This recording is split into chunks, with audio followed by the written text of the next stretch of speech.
Welcome to LiveDaf, your online Daf Yomi Shir. Shalom Aleichem, welcome back to today's Daf Hayomi. We begin a new parak, second parak of CHULLIN. It's Daf Chozayin Amud Aleph, right on top of the Mishnah. Says the Mishnah, Sheichet echad ba'if. So a fellow does shchita, he cuts through one. One means one of the two simanim. Windpipe, food pipes, so one of the pipes have been cut through. Hasheichet echad, it's ba'if, by a bird. Or ushnayim b'behema, or he cuts through both simanim if it's an animal. In both cases we say, shchita sekshera, as we're going to learn later, the behema, due to its stronger life force, needs a more extensive shechita in order to terminate that life force. The Gemara later will tell us that a behema, a chaya, was created from the earth, so it has a stronger constitution, hence a more drastic termination process versus the oif, whose life force is on a lower, on a lesser level, in which case the act of shechita needs to be less. So less is needed to terminate that weaker life force, so to speak. Okay? So hence we have these two procedures. By a bird it's a lesser shechita than by the behema. One siman by the oif is enough, versus two by the behema. Shechita sekshera, in both cases it works. Now v'rubei shel echad kamayu, by cutting through most of the siman, it's considered like it's fully cut, right? We know that anywhere in the Torah we say rubai kekulai, most, the majority, counts as though the entire thing was done. Rabbi Omer, specifically when it comes to birds, you must make sure to cut through the veins, the arteries in the neck area. I think more later tells us we're talking about birds specifically because he's going to they tend to roast the entire thing as one. So just to ensure that the blood, that you're not going to get involved in eating blood, it's not a matter of the enhanced shechita. It's about just practically to get out to drain out the blood, lest they come to eat the blood. Mishnah continues. What if you only cut through half the siman of the oif, which is not enough, or ve'echad b'cheti b'behema, 1.5 by the behema? In both cases, shechita say psula, because he hasn't done enough of a shechita. But if it's a roiv echad b'oif, the majority of the pipe by the oif, or v'roiv shnayim b'behema, the majority of the two simanim by behema, in this case, shechita say kshera, it's okay. Now the Mishnah began with hasheichet. Hasheichet sounds like, well, if it's done, b'di'evet it works, instead of something like, ketzad, sheicht, and how does one go approach the shechita process? So the choice of words, hasheichet, sounds like it's di'evet, in. It's only after the fact we accept it, the chatchil loy, but preferably you shouldn't be doing this type of shechita. Ask the Gemara what's wrong. I mean, he's doing one by the oif and two by the behema. I mean, how more can you go? How far can you go? Shnayim behema. So, for instance, the two of the behema, that's as much as you can do. You can't do more than two, right? Why is that not initially preferred? I mean, how much do you want us to do? Ad kama lishchat v'leitel. How much should he keep on cutting? Why does the Mishnah refer to it as a b'di'evet, something which is not ideal? Two tirutzim. One answer is, you're right, echad ba'oif. The b'di'evet expression refers to the single one by the bird, which is not ideal because he might not end up doing it, properly. So better to do two. Another answer is aruba shlachot kamayu. What's going on the fact that the Mishnah allows the majority cut? Well, that's also sometimes a matter of inches, a matter of I should say millimeters, and he might just miss it. So better not to rely on the roiv factor, just cut it through entirely. We're so accustomed to assuming that the shechita procedure takes place at the tzavar, at the neck, at the throat. How do we know? That is the location. Shenamar, we have a pasuk. V'shachat. So shach means can be learned as meaning referring to a bending down. bending over. V'shachat espanat baka. We learn at Russia. Mimakam sheshach, by the neck, by the throat, where the animal lowers its head and bends down. Chateu, that's where you do the shchita. Rashi learns chateu either means to be machsher, to like a hechsher, to enable the food, the meat for consumption, or chateu means to clean out, benakeu, to cleanse out, to drain out the blood. So where is that? Mimakam sheshach, at the throat, the neck, where he tends to bend over. Ask the Gemara, but how do we know that the term chateu is lishna d'chuyu, refers to cleansing and draining? The chsiv, we have a pasuk, chites habayis. This is the home that had a nega, so you apply the whole procedure with the birds and you spray, and that cleanses the home of its impurity. So you see, v'chita means to cleanse, to make it devoid of, right? Another source, mehacha techateni be'eza ve'etar. The Melech is asking Hashem, cleanse me with the eza, with the grass, and I will be pure. So we see techateni means to make devoid of, to empty of, to cleanse of. So the shchita takes place where he's bent over, perhaps at the tail, which is always bent. The answer is shach. The pasuk speaks about something which gets bent by choice. Machlal shazakav be'inan. Apparently, we're speaking about something which is typically upright and it's sort of bent down on occasion, which is the neck. V'ha shach v'imidu, as opposed to the tail, which is always in a state of being bent, so that doesn't qualify. Perhaps the ear area, which is something the animal will bend occasionally.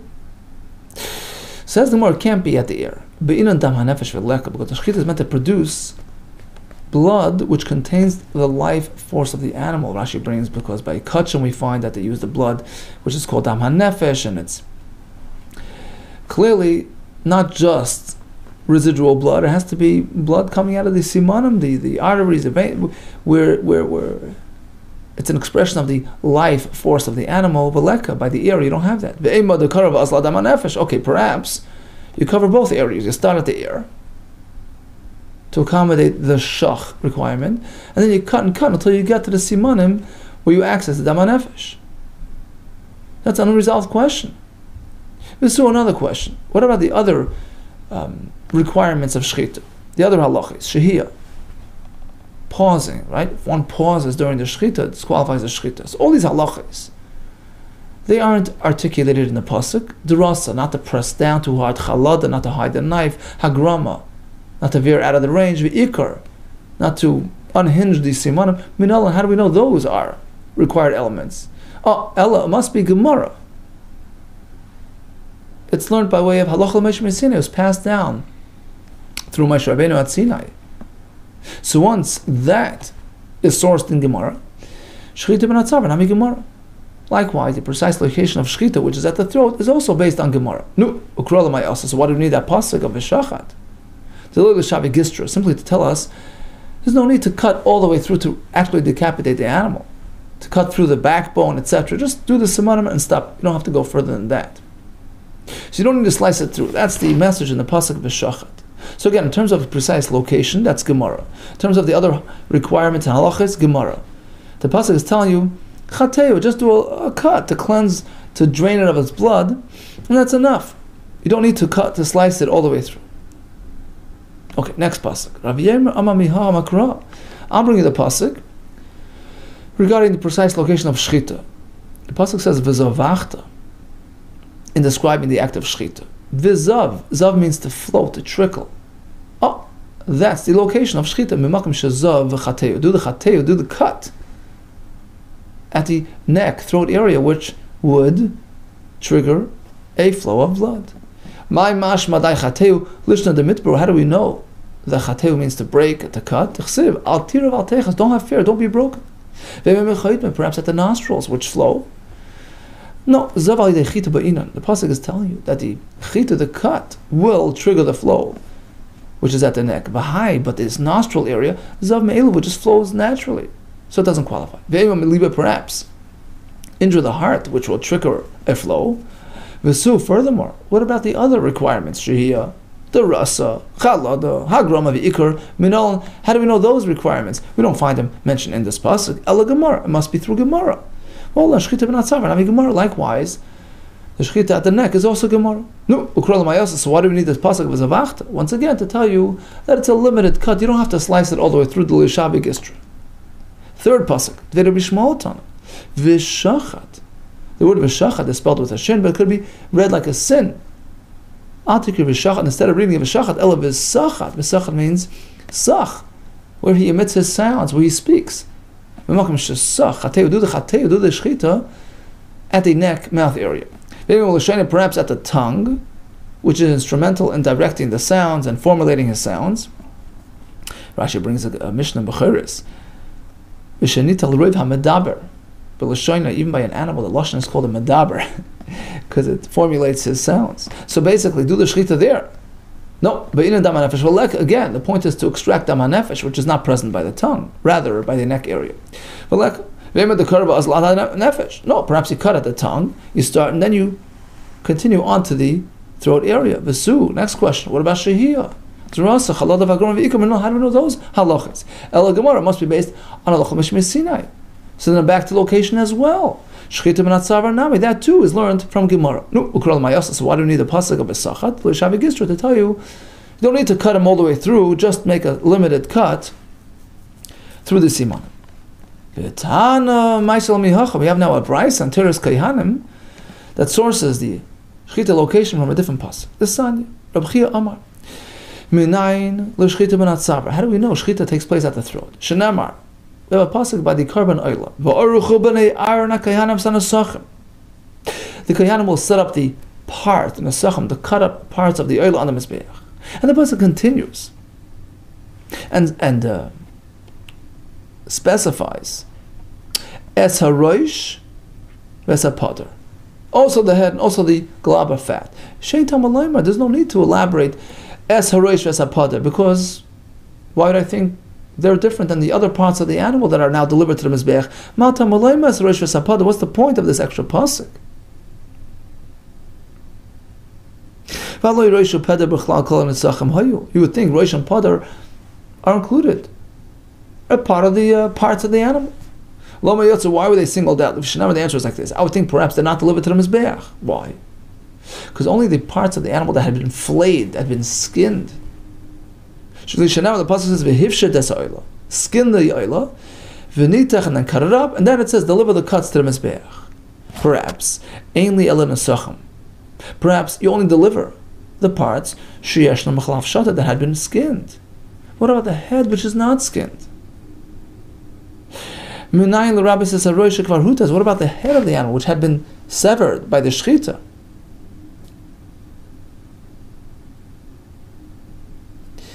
And is no longer flayed?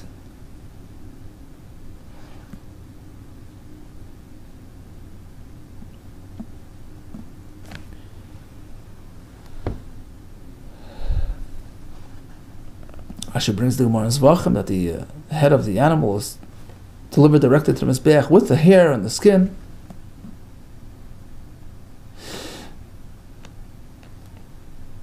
So perhaps, since the head is not skinned, likewise, he's not labeled as a netach, as a part, because the pasuk correlates them. It says, v'hifshet es ha'oila, skin it, and then v'nitach cut into pieces, indicating only the ivar and the parts that are going to undergo the hefshet, the skinning process, are labeled as nesachim, but the head which doesn't have skinning is not really technically called a netach, a part amongst the other parts. Hence the pasuk comes back and says, deliver all the parts including the head. Talmud Lemar, that's why the pasuk comes back, es roishav es pidroi va'arach. Deliver and set up even the head and the glaba fat. Now, Midika Amar said Roisha Kvar Hutas. The Brisa continues. The very fact that the Brisa identifies the head as a separate entity, due to the fact that it was severed,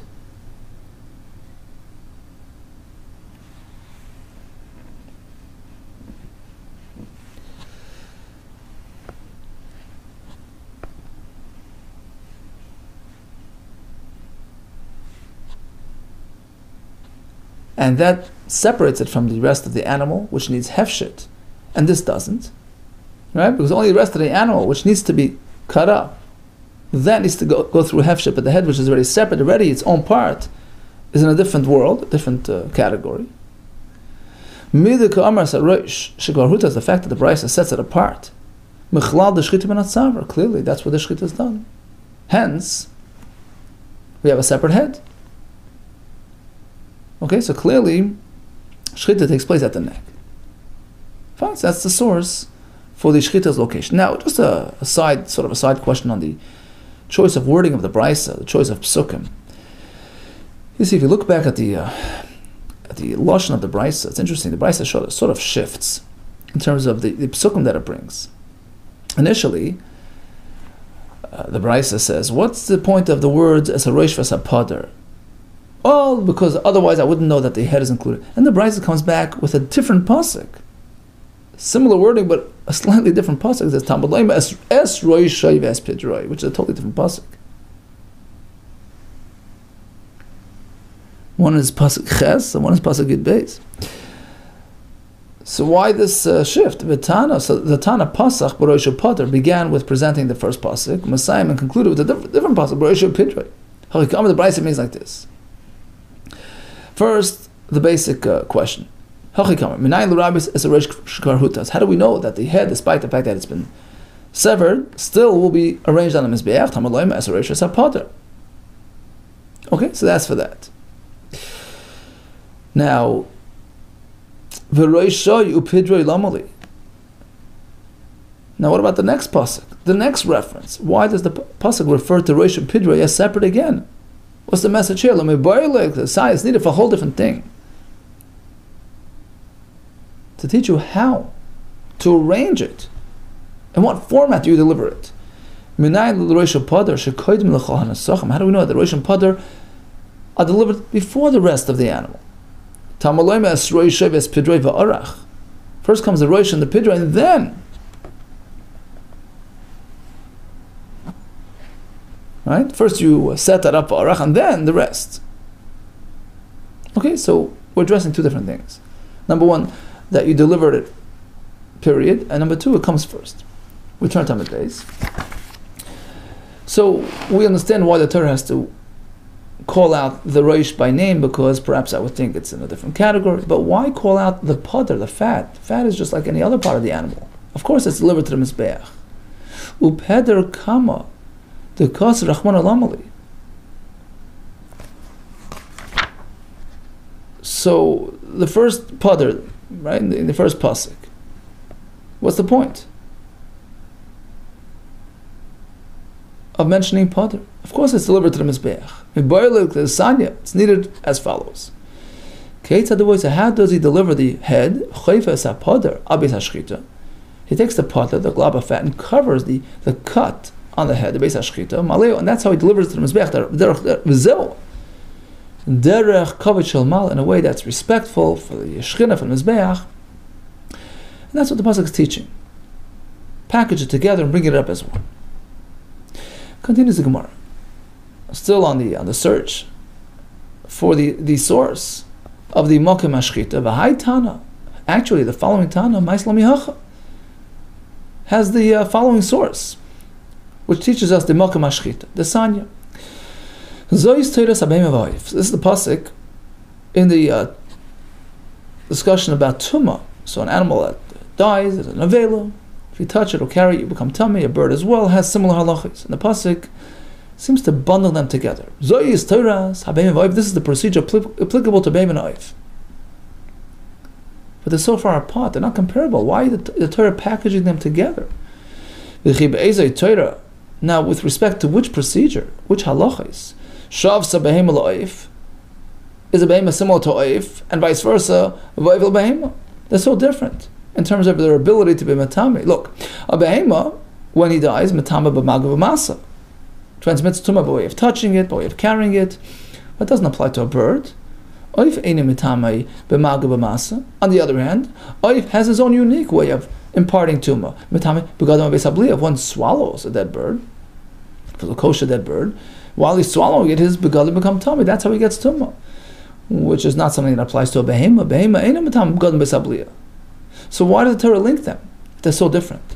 Be'ezai Torah with respect to what halachas? Shavsa Is there an equality between behema la'oif, v'oif l'behema? Lo'im. The pasuk is teaching us like this, regarding a different halacha altogether.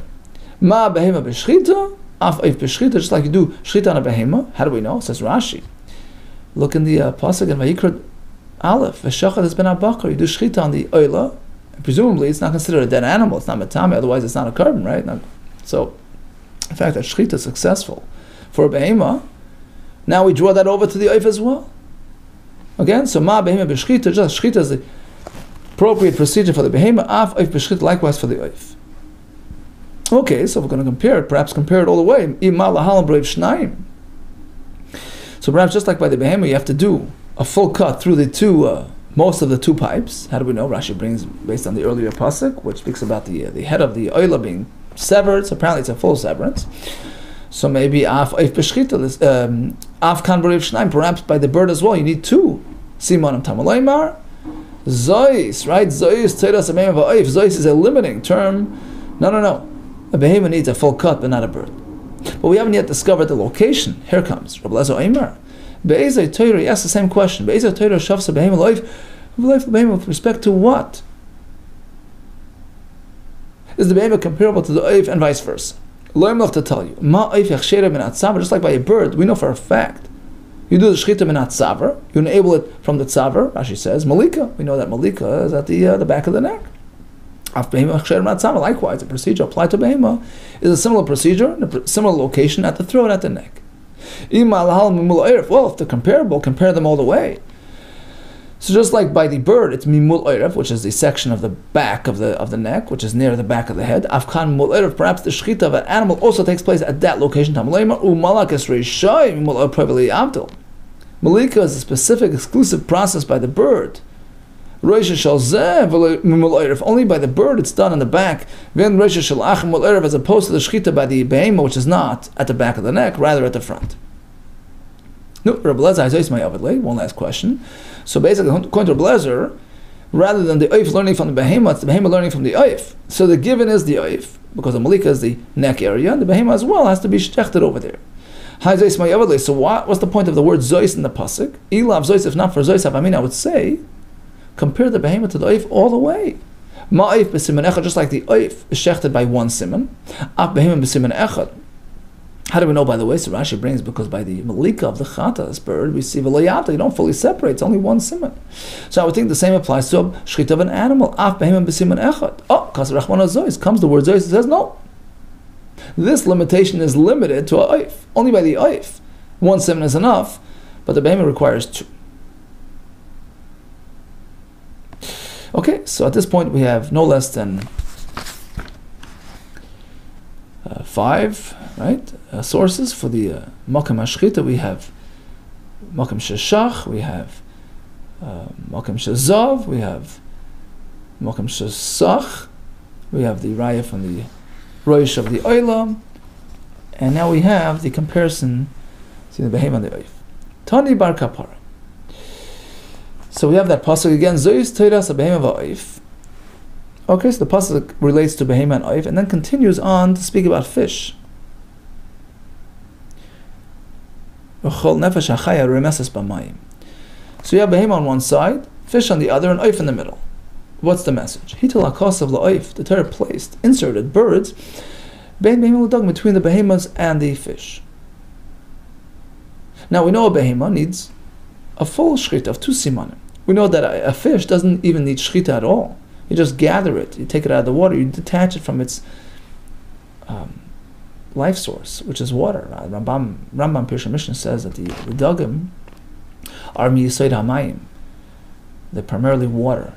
The water element is primary. In which case, by fish, in which case if you just detach them, they have to be in water. If you detach them, take them out of the water, it's an instant disengagement and detachment, disconnection from their life source. So by dagim, you don't need more to terminate their life. You don't need an act of shechita. On the other hand, by behema, which is a very strong life force, you need a full shechita. What about birds? So l'chayv b'shnei simon, you can't obligate a full cut by a bird, shefar hukash l'dagim, because you see it's next to the fish. The Torah puts it next to the fish to indicate you don't have to have such a strong act of shechita to sever its life source. On the other hand, the paita b'lei klum yefshe, you can't just get away with nothing without an act of shchita because of its comparison to the animals.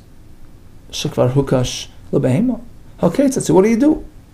You draw a compromise. Hechsheru b'siman echad, the hechsher of the bird is by cutting one siman, due to the fact that he has a weaker life force than an animal and a stronger life force than a fish. Dagim delav b'nei shchitin in unala, but we're assuming that fish do not need to be shechted. How do we know? Where's the source for that? Is it because of the pasuk, which says, when Rabbeinu is telling Hashem, how could I provide and feed the nation? Am I going to shech the animals? Am I going to gather all the fish? So he speaks about animals being shechted. So the reference to animals is shechita, and the reference to fish is merely asif, gathering. Apparently, just gathering them out of the water is enough. If that's the case, what about the pasuk by these special miraculous birds, the slav that came flying in? The Chsibur also says they were gathered by Asvasas love. Here too, you're going to say gathering is enough to enable them for consumption without a shechita. But Amras, you just told me a minute ago that birds need to be shechted. Amras, you can't just get away with nothing by birds. You have to do a shechita because of its connection to the animals in the pasuk. So once we see vayasfu by the birds, doesn't necessarily mean literally just collecting them. So perhaps by the fish, collection is not enough either. No, you can't compare the two psukim. It's a different context. You see, by the pasuk just cited by the Slav, it mentions the term asifa, but it's not within a broader context. There's no reference to other animals to sort of contrast and say, well, this is shchita and this is asifa. As opposed to the first pasuk, hacha, where it says, hatzoyne bakar yishachet, and in contrast to the shchita by the tzoyne bakar, it says, d'ge'ayam yeya asif. Clearly, the Torah is differentiating. Hacha ksiv asifa b'makom shchita dachrini. Here, the pasuk refers to asifa by the fish in the very place, the very same discussion, the very same context, where it refers to the animals being shechted. So it's a clear contrast between animals that need shchita and fish, merely asifa. Continues the Gemara. Dorash, the following was taught by Oved Glila. That was his name. He explains like this, that the required act of shchita is relative to the level of its life force, as we explained before. So you have the behema on the top, shenivras minaya basho, created from earth, giving it a stronger constitution, a stronger life force. In which case the shchita has to cut through both simanim to terminate, to end that life force. On the other side of the spectrum, we have dug and fish, which are weaker to begin with. Created from the water. You don't need an act of shchita, just gathering them and disconnecting them from their source does the job.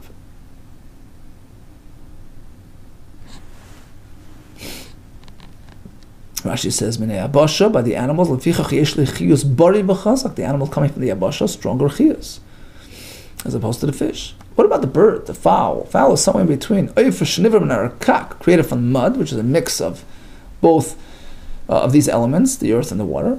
So therefore, it's somewhere in the middle. It has a stronger life force than fish, but weaker than the behemoths. So one siman is enough. Amar of Shmuel kapatka teida. You can even see it practically, that there's a connection between the birds and the fish. Birds, the fowl, have these scales on their feet, similar to the fish. Apparently, they're related to that category. Rashi explains, v'oid here is another question that was asked to Rabbi Gamliel by a fellow called Kun Tarikain. So this is amongst his questions that are actually discussed in Bechiris, coming up as Hashem, Bechiris. And this is another question that he asked him.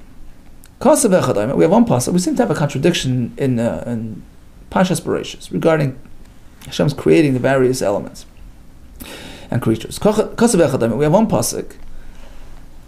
So this is going to be a question regarding the source of the birds.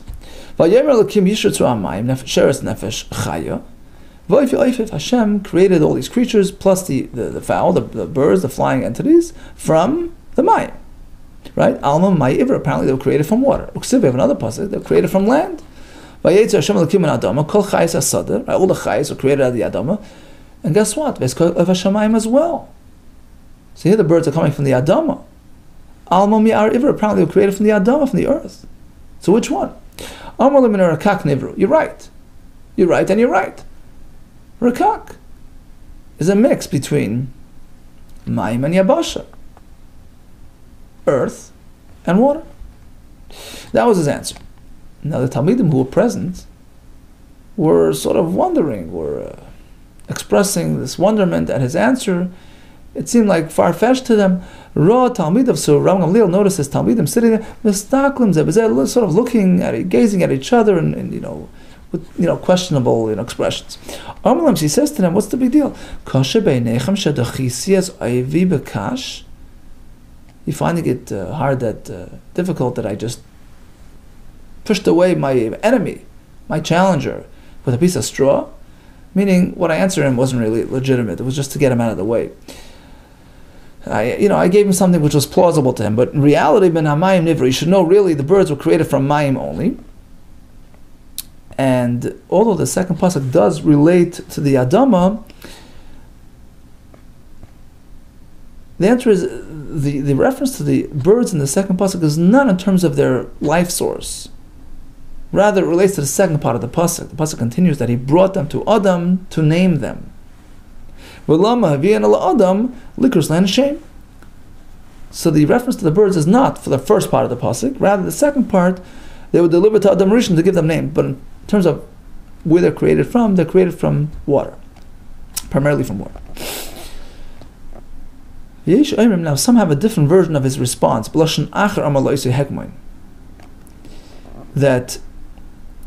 to the hegmon, to this ruler, to this fellow who was challenging him, he actually answered the second way.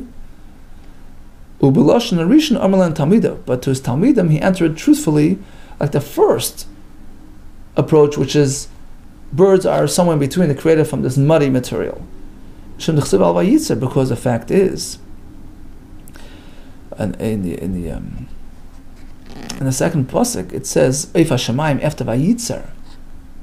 It's hard to learn that it just means that Oif is referenced in terms of their delivery to Adam Rishon, not in terms of their creation. So if in fact it's describing their creation, and here it says Adama, and earlier it says water, you have a clash. Apparently it's a combination of both, a little bit water, a little bit earth. Amar Rabbi Yehuda, Mishum Rabbi ben Pinchas. Here comes a bombshell. Ein shchita leif na Torah. Shchita by a behema, that's sourced in the Torah. But by a bird, it's only with the Rabbanon. It's not from a pasuk. Rashi says it's not even Torah Shabbat Peh, Allah Mish Messiah, no. It's been the Rabbanon who required a shchita. Perhaps that it be somewhat similar to the animals. In any case, Rashi explains how this works. He says, even if it wasn't a halakhically acceptable act of shchita, he killed the animal. Specifically by the simanim area, by the critical, areas, by the chanan the veshet. He calls it nechira ikar, detaching them, cutting them apart. So it was an act that related to the simanim, but not a halakhically acceptable act of shchita with a knife and done properly. Any way of killing the animal by the way of the simanim is acceptable. However, let's say it just died naturally, it was struck in a different way, then it's called an avela. But if there was an act done to terminate its life in the simanim area, that's sufficient to make it kosher for consumption. And, spirit of any tumah. Shenemar, he has a source for this, that birds need not undergo shchita v'shafach. Pasuk says a person will be shafach es dam, spill out the blood, and that's enough. B'shvicha ba'al masagi. Yochi chaya nami. Hold it, but in that pasuk that you just quoted, it says chaya oy oif v'shafach es dam. So it's not just by a bird, even by a chaya. Shvicha is enough, spilling out the blood. You just told me a behema chaya need proper shechita. The answer is, a chaya is different. Iskish l'psula mikdash. We find in a different pasuk. The Torah connects, the chaya to a carbon which became disqualified, and there it mentions the act of shechita. So we learned that a chaya needs shechita. So we have a source for that. If nami iskish l'behema. Well, once we're working with comparisons, so don't we have a pasuk that we mentioned earlier which compares a oif to behema? Just like a behema needs shechita, a bird as well. What do you mean? We have a pasuk just cited here that by a bird it's just about extracting the blood. You don't need shechita. Well, umay chazis the shadi le'al oif. Shadi achaya. Now, fine, it says v'shafach, but as we said, the pasuk of v'shafach itself makes mention of chaya and oif. So we're picking and choosing, so to speak. We're saying, no, chaya needs shechita because of the other source, but birds doesn't because of v'shafach. Well, we had another pasuk for birds as well, comparing them to the behema. So which way are we going? Why are we choosing the bird and deleting the shechita from there versus the chaya? Says the Gemara, Shadi Achai, Mistava Mishum Nesalak Menei, makes more sense that the V'shafach relates back to the bird, because that's the one that's cited last in the pasuk. It says Chaya, Oy Oif, and then it's V'shafach V'hez Damai, so it's relating back to the most recently cited example, which is the bird. Maybe comes a kash. You're telling me birds don't need shechita? Hashechet v'nisnamel b'yadai. So this Mishnah speaks about, relates to kisui hadam. A person shechts an animal, a bird, the blood has to be covered with soil. Provided it was a proper shechita, the animal is now kosher to eat. But otherwise, if there's some sort of accident, some sort of death that occurs, the blood does not need kisui hadam. So what are examples of failed attempts? Hashaychet v'nisnamel b'yadai. He tried to do a shechita, and the animal died on him. Anoicher ha'ma'aker. He cut through the, ripped through the simanim or uprooted them, in which case the animal is forbidden. Patam lachas, there's no need to do kisi adam. And we're assuming that we're talking about the items that need kisi adam, which are chayis and oifais. V'yarmas and shchit loif minat-torah. If you're telling me that a bird never needs shchita minat-torah, so who cares about the process that occurred? Nicharasai, even if he did nechira, ripped through the simanim, zushchitasai, for all practical purposes, it accomplishes the same as a shechita. It enables the bird for consumption. So why is kisei not in place? A bird needs kisei, provided the proper procedure was done. This is a proper procedure for the bird. You're right. Misavras ba'if. You think this pasuk, which exempts the blood in this case from kisei, is talking about the bird? No, loya b'chaya. It's talking about the chaya, since it requires a proper shechita, which wasn't done. So the animal is not kosher, and the blood doesn't need to be covered by a bird. Almost anything goes. Tashmai comes another kasha. Hashechet b'terech ladam. So in cases where you have to then bury the blood, let's say he knows he needs the blood. He needs it for some purpose, for some medicinal purpose or whatever. Chayav l'chases. Too bad, you have to cover it. That's your chiyuv. That's a mitzvah to do kisei adam. You can't just siphon away the blood. So what should he do? If he really needs the blood, how do you salvage the blood that needs kisei? The answer is, do a procedure which will not trigger the kisei obligation. Do nechira, do akira. And since it was not a proper shechita, there's no din of kisei. Ma'alav ba'oif. We turn to the next amud, ma'alav ba'oif. So we're assuming that it's a bird that we're talking about, which is something that typically, whose blood typically can be used for other purposes. He needs the blood for yanika, Rashi says, to protect his garments from ash, from mold or whatever. So that's the one of the functions of the bird blood. So that's what he needs, and that's what the Brisa is talking about. And once he does nechira, there's no need to do kisei, and he can use the blood. Apparently, unless you do a proper act of shechita as required, the animal is not edible, and the blood doesn't need kisei. So you see that a bird needs kisei. Lie, no, we're not talking about birds. B'chai, we're talking back about an animal which needs a proper shechita. Why would we need the blood of an animal? The kabbalah needs its blood, laka, to mix into some sort of paint. And in this case, the Brisa says, look, if you need the blood, so ensure that the shechita is not a proper halachically acceptable shechita, in which case you don't have to do kisa, and then you can take the blood and use it for your own purposes.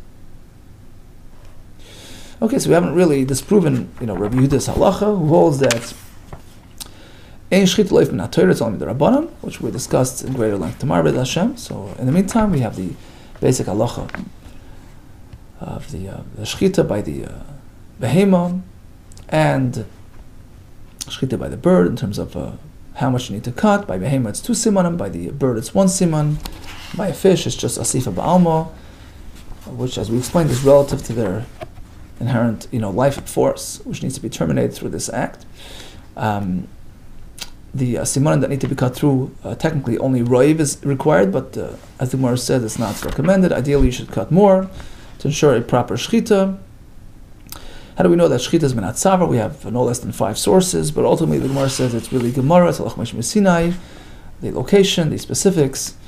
The psukim are merely to tell you don't need to go past that point, don't need to do a full slice, a full cut through. With Shavi Gistra, we had an interesting back and forth regarding the the interpretation in the psukim describing the creation of the oifos, which were resolved, and we had Rabbi Yehuda's chiddush that the shechita of the oif is only midrabban. To be continued by Hashem tomorrow. All the best and much hatzlacha.